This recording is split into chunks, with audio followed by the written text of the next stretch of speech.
தங்கம் Laura கிட்ட hostel mess parking லாட்டுன்னு எல்லா இடத்துலயுமே தேடிட்டேன். எங்கேயுமே மணியை காணோம்னு சொல்ல, ஒருவேளை டேப்லெட் வாங்க வெளியே போனப்போ ஏதாவது ஆகியிருக்குமோன்னு சொன்னதும், உன் வாயை வச்சுக்கிட்டு சும்மா இருன்னு மணிக்கு கால் பண்ணி பார்த்தா அவன் எடுக்கவே மாட்றான். லாராவும் சரி ஃபீல் பண்ணாதன்னு மறுபடியும் தேடி போய் தியோ கிட்ட விஷயத்த சொல்ல, நான் மாத்தையன் கிட்ட சொல்லி தேட சொல்றேன்னு மாத்தையனுக்கு கால் பண்ணி விஷயத்த சொல்றா. உடனே மாத்தையனும் பசங்க எல்லாத்தையும் கூப்பிட்டு ஒரு இடம் விடாம தேட ஆரம்பிக்கிறான். ஆனா மணி எங்க தேடியுமே கிடைக்கலன்னதும் தியோ கிட்ட வந்து அவனை எங்க தேடியும் கண்டுபிடிக்க முடியல. போன் பண்ணா கூட எடுக்கவே மாட்றான். சரி ரொம்ப லேட் ஆகுது, நீ ஹாஸ்டலுக்கு போ, நான் ஏதாவது பண்றேன்னு தியோவா அனுப்பி வைக்கிறான். அங்க எல்லாருமே அவனை அறக்க பறக்க தேடிக்கிட்டு இருந்தா. இங்க ரெண்டு பேரும் நல்லா மொக்க குடிச்சு எல்லா பாட்டிலையுமே காலி பண்ணிட்டாங்க. அப்ப மணி அவன் ஏன்டா என்ன புரிஞ்சுக்கவே மாட்றா, ஒரு பையன் ஒரு பொண்ணு கிட்ட பழகுறத வச்சு அவன் எப்படி பழகுறான்னு அவளுக்கு தெரிஞ்சிரும்ல, அவளும் பொண்ணு தானே, ஏன் என்ன புரிஞ்சுக்கவே மாட்றா, இனிமேல் நான் யாரையுமே கேர் பண்றதா இல்ல, உன்னை பத்தி மட்டும்தான் கேர் பண்ண போறேன், ஏன்னா நீ தான் என்னோட பெஸ்ட் ஃப்ரெண்டுன்னு கட்டிப்பிடிக்க வர. டேய் சொன்னா கேளு, வேணாம்னு குப்பரை தள்ளி விட்டுறான்.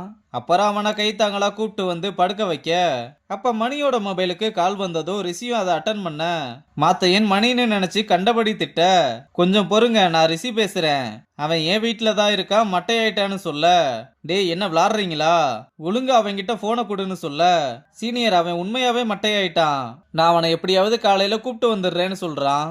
அப்புறம் மாத்தையன் தியோவுக்கு கால் பண்ணி மணி கிடைச்சிட்டான், ரிஷியோட வீட்டுல சேஃபா தான் இருக்கா, நீங்க எதையும் நினைச்சு ஃபீல் பண்ணாம தூங்குங்கன்னு சொல்றான். தியோவும் இதை கேட்டு தங்கத்துக்கிட்ட விஷயத்த சொல்லி ஃபீல் பண்ணாதவான்னு கூப்பிட்டு போறா. அப்புறம் மறுநாள் ரிஷி மணியை கூப்பிட்டு வர, தியோ வந்து காட்டு கத்து கத்துறா. நம்ம ரெண்டு பேரும் இப்ப என்ன தப்பு பண்ணோம்னு கத்திக்கிட்டு இருக்காங்கன்னு கேட்க, ஒண்ணுமே நடக்கல, நைட்டு எல்லாருமே ஒன்னதான் தேடிக்கிட்டு இருந்தோம், கொஞ்சம் லேட்டா இருந்தா போலீஸ் கம்ப்ளைண்ட் கொடுத்துருப்போம்னு சொல்ல, எல்லாருமே ஓகே நீயுமா தேடுனேன்னு கேட்க, இத கேட்டதுமே தங்கம் ரொம்ப ஃபீல் பண்றா.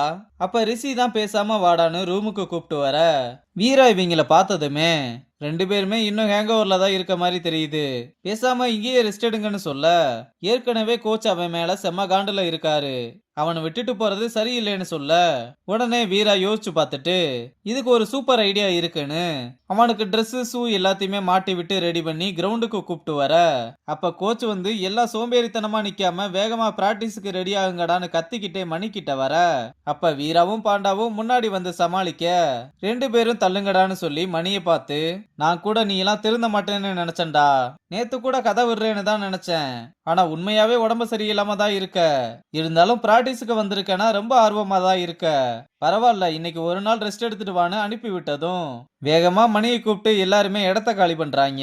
இங்க கேர்ள்ஸ் கிட்ட இறங்க, இன்னைக்கு பேட்டிங் செஷனோ பவுலிங் செஷனோ கிடையாது, அதுக்கு பதிலா டாஜ் பால் ஆட போறீங்கன்னு ரெண்டு டீமா பிரிஞ்சு விளையாட சொல்ல, பத்மா மட்டும் தனியா வந்து நிக்கிறா.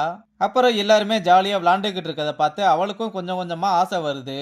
அப்ப அவகிட்ட பால் வர அதை எடுத்து கொடுத்து அவளும் சந்தோஷமா அப்படியே விளையாட ஆரம்பிக்கிறா. ஒரு வழியா ரங்கம் பிளான் பண்ண மாதிரி பத்மாவும் கோச்சிங்ல ஜாயின் பண்ணிட்டா. அங்க கட் பண்ணா பசங்க மணியை கூப்பிட்டு வந்து ஒரு இடத்துல உட்கார வைக்க, அப்ப தங்கம் வந்து ஏன்டா என் கூட பேச மாட்ற, அன்னைக்கு நைட்டு என்ன சொன்னேன்னு எனக்கு ஒண்ணுமே புரியல, உனக்கு என்னதாண்டா பிரச்சனைன்னு கேட்க, மணி பசங்க எல்லாத்தையுமே அனுப்பி விட்டு, என் லவ் உனக்கு புரியல, நீ ஹாப்பியா இருக்கிறதுக்காக நான் என்னென்னமோ பண்ணிருக்கேன், இங்க இருக்க எல்லாருக்குமே தெரியும் நான் உன்னை லவ் பண்றேன்னு, ஆனா உனக்கு மட்டும் தெரியலையான்னு கேட்க, டே அன்னைக்கு ஜாக்கி வந்து சொன்னப்போ நான் உன்கிட்ட கேட்டதுக்கு நீ தானே அப்படியெல்லாம் எதுவுமே இல்லைன்னு சொன்னேன்னு சொல்ல, அது எல்லாமே பொய், எங்க என் கூட நீ பேசாம போயிருவேன்னு பொய் சொன்னேன், நான் உன்னை ஸ்கூல்ல இருந்தே லவ் பண்றேன், இங்க வந்தது இந்த கிரிக்கெட்டு எல்லாமே உனக்காக தான், நான் சொல்லிட்டேன்ல இப்ப நீ சொல்லு, உனக்கு என் மேல லவ்வே இல்லையான்னு கேட்க, எனக்கு புரியலடா, இவ்வளவு நாள் நான் யார் கூட பழகிக்கிட்டு இருந்தேன், என் பெஸ்ட் ஃப்ரெண்டுன்னு நினைச்ச உன் கூடவா, இல்ல இவ்வளவு பண்ணி என்னை இம்ப்ரெஸ் பண்ண ட்ரை பண்ண கூடவான்னு சொன்னதும், நான் உன் மேல இருக்க அஃபெக்ஷன்ல பண்ணதெல்லாம் இம்ப்ரெஸ்ன்ற கணக்குல சேர்க்கிற, இல்ல இதை இப்படியே விட்டுருவோம், இல்லைன்னா உன்னை எனக்கு பிடிக்காமலே போயிரும்னு சொல்லிட்டு கிளம்புறதோட இந்த எபிசோட முடிச்சிருக்காங்க.